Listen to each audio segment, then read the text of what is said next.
علویدین از دنیا گذشتند.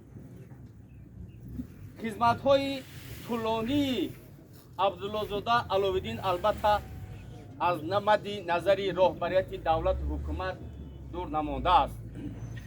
سال 2000 افتخارنامه حکومت مملکت با فرمان پرزیدنت جمهوری تاجیکستان، سال 2006 هنرمندی شایسته تاجیکستان، سال 2011 برای خدمت‌های شایانشان با مدال فخری و مدال بخشیده به جشن 20 سالگی استقلالیت دولتی و از جانب محترم سرور دولتمان سال 2013 با عنوان فخری هنرمندی مردمی تاجیکستان قدردانی گردیدند.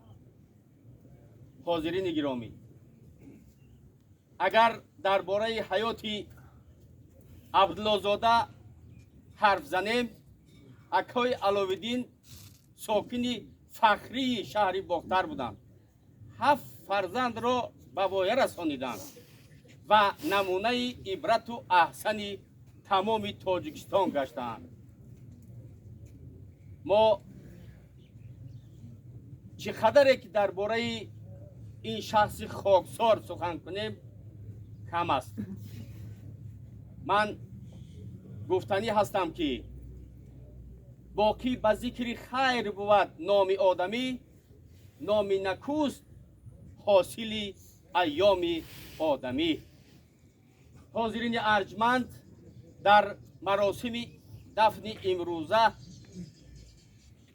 یاردمچی پرزیدنت جمهوری تاجیکستان آید به مسئله های رشد جامعه محترم نصرالدین زاده امامعلی، معاون راهبر دستگاه اجرایی پرزیدنت جمهوری تاجیکستان محترم حلیمزاده عبدالرحمن، یکچند سرداران ریاست دستگاه اجرایی پرزیدنت جمهوری تاجیکستان، راهبریت وزارت فرهنگ جمهوری تاجیکستان در شخصیت شاعر شناخته تاجیک دولت سفر، خب سابقه دار فرهنگ راهبر اصیل اکای عبادالله مشرفوف، راهبریت مقامات اجرایی حاکمیت دولتی ولایت ختلان، مخصوصاً با سپارش محترم رئیس ولایت،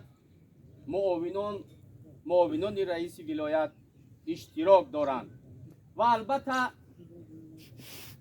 از راهبریت دستگاه اجرایی پرزیدنت جمهوری تاجیکستان من باوری کامل دارم که با سپارش سرور دولت و راهبریت حکومت به اینجا فرستاده شدند و با کمال احترام من حالا سخن را با یاردمچی پرزیدنت جمهوری تاجیکستان محترم نصرالدین زاده امامعلی می‌دهم.